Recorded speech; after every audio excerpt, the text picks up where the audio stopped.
यहाँ सिर्फ दो तरह के होटल थे। एक तो शहर में सबसे शानदार था, 5 स्टार होटल। दूसरा 5 स्टार नहीं था, साधारण घर थे। बाकी सब थर्ड क्लास के थे।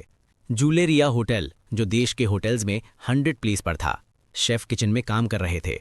स्टोरी का एमसी, उसका नाम कांग सुंगहून है, अपना काम कर रहा था और टेंशन में दिख रहा था।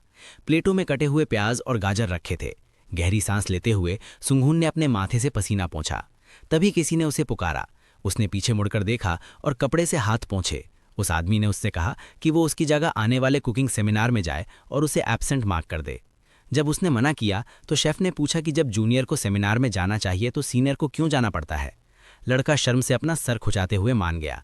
नीचे देखते हुए उस युवक ने सोचा कि उसने 4 साल पहले होटल ज्वाइन किया था, लेकिन उसे विश्वास नहीं हो रहा था कि उसके साथ अभी भी जूनियर जैसा व्यवहार किया जा रहा है। एक शेफ ने कटोरा पकड़े हुए पूछा कि क्या कूड़ेदान खाली कर दिया गया है। खाने के बारे में पूछे जाने पर एमसी ने जवाब दिया कि उसने अभी तक ऐसा नहीं किया है, जिस पर उसे कैंप की सफाई करने का आदेश दिया गया। एमसी नीचे बैठ गया और फर्श पर रखी बाल्टी खोली। फर्श पर एक टंकी रखी थी, जो हर होटल में होती है, जिसमें तेल रखा जाता है। नॉर्मली इसे ग्रीस ट्रैप कहा जाता है, लेकिन किचन में इसे बस कचरा पेटी कहा जाता है। सुंगुन ने भारी टंकी उठाई। उसने ऊपर देखा जब किसी ने उसके सहकर्मी पर सब कुछ जलाने का आरोप लगाया। हाथ हिलाते हुए शेफ ने अपने अधीनस्थ से ऐसी बुनियादी गलतियां न करने को कहा। लड़के ने झुककर माफी मांगी। उस समय नाराजगी से भौएं चढ़ाए हुए जिनोक 17 शेफ की टीम का प्रबंधन करने वाला हेड शेफ था। उसे देखकर लड़के ने सोचा कि कैप्टन हमेशा अपने जूनियर के खाना पकाने को देखकर गुस्सा हो जाता है, लेकिन वो हमेशा सही बात कहता है। उस आदमी ने उसे कड़ी नज़र से देखा। कचरा पेटी नीचे रखने के बाद एमसी ने फैसला किया कि एक दिन उसे ज़रूर पहचान मिलेगी। जब किसी ने पूछा कि वे इसे यहाँ क्यों लाए हैं, तो उसने उलझन में ऊपर देखा। नाराज सफाईकर्मी ने कमर पर हाथ रखकर कहा कि उसने इसे अभी फेंक दिया है। नायक ने उससे माफ़ी मांगी और समझाया कि उसके वरिष्ठ ने उसे ऐसा करने के लिए कहा था। सुंगुन ने नीचे देखकर पूछा कि वे उसे कब तक जूनियर की तरह रखेंगे और क्या उन्हें सच में नए शिफ्ट की ज़रूरत है। सुंगुन ने अपना सर खुजाया और जवाब दिया कि ऐसा तभी होगा जब बाकियों को इस्तीफा देना होगा, तभी उसे सहायक के रूप में ऐसा अवसर मिलेगा। उस लड़के ने कहा कि वो 3 साल से बर्तन धो रहा है, इसलिए अब बेहतर है। सफाईकर्मी ने दयनीय भाव से कहा कि उसे करियर में तेजी से आगे बढ़ना है। जब उसे कूड़ेदान छोड़ने के लिए कहा गया तो युवक ने हाथ उठाकर पूछा कि क्या सब ठीक रहेगा। महिला ने जवाब दिया कि वो बाद में आएगी और उसे अपने काम पर वापस जाने के लिए कहा। कैबिनेट के बगल में एक वाटर कूलर था। इंटर्न ने अपनी टाई ठीक की और अपना फ़ोन उठाकर ये पता लगाने का फैसला किया कि सेमिनार कब होगा। एमसी को एहसास हुआ कि उसे देर हो गई है। सदमे से उसका मुंह खुला रह गया। सुंगुन तेजी से आगे भागा। विशाल इमारत पर सूरज चमक रहा था। हॉल में प्रवेश करते ही उस लड़के ने अपनी सांसें थामने की कोशिश की। उसके सामने बहुत सारे लोग बैठे थे, सभी सीटें भरी हुई थीं। मेज को देखते हुए युवक को एहसास हुआ कि उसे पहले रजिस्ट्रेशन करना होगा। किसी ने उसे पीछे से देखा और उसके पास आया। अजनबी ने उसे नाम से पुकारा, कांग सुंगहोन। पता चला कि ये उसका पुराना दोस्त था, गो जोंगते। अपना हाथ लहराया और कहा कि उनकी पिछली मुलाकात के बाद से बहुत वक्त बीत चुका है। इस आदमी ने एक बार सैनिकों के लिए बड़े पैमाने पर कुकिंग कंपटीशन में पहला स्थान हासिल किया था और एक बड़ा चेक प्राप्त किया था। हम दोनों दोस्त बन गए क्योंकि वे 8 हफ्ते के लिए एक ही रूम में थे। उन्होंने बड़े पैमाने पर खानपान के विषय पर चर्चा की।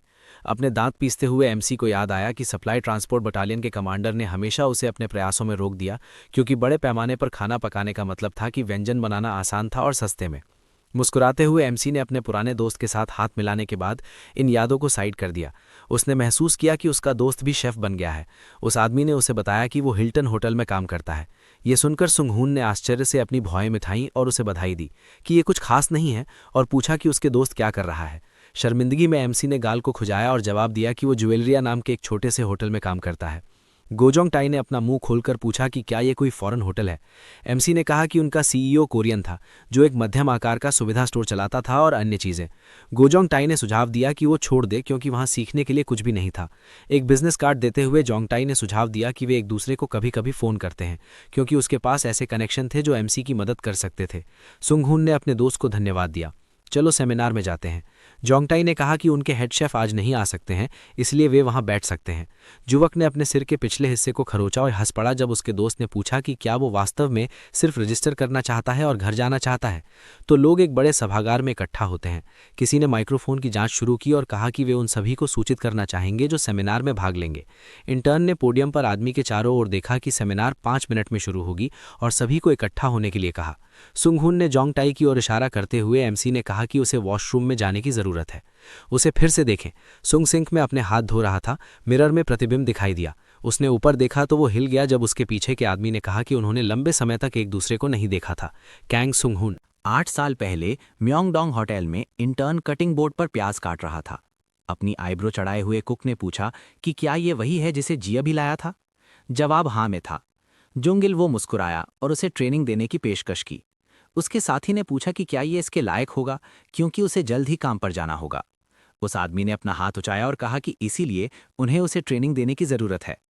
उसके साथी ने कहा कि अगर वो पकड़ा गया तो बुरा होगा।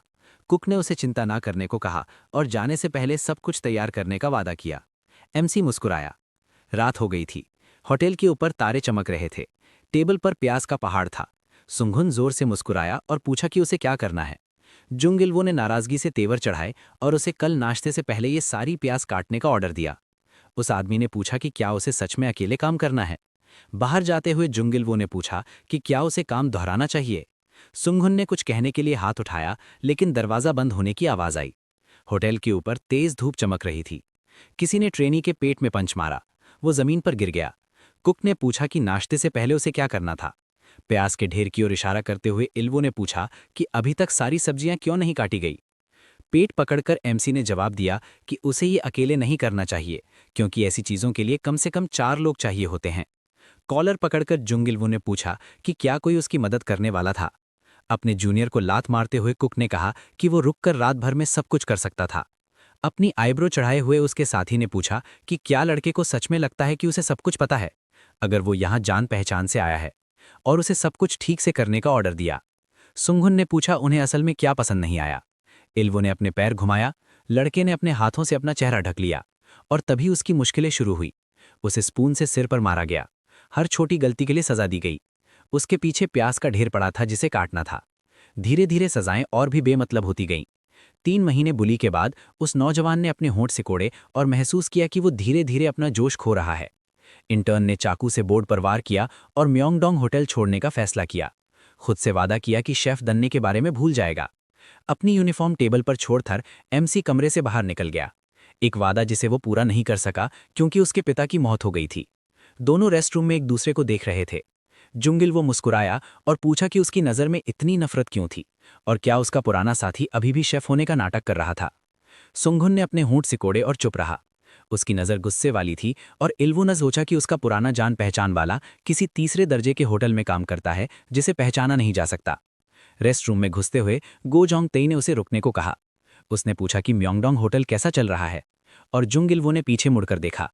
उसके चेहरे पर मुस्कान आ गई और वो बाहर निकलने की तरफ बढ़ गया।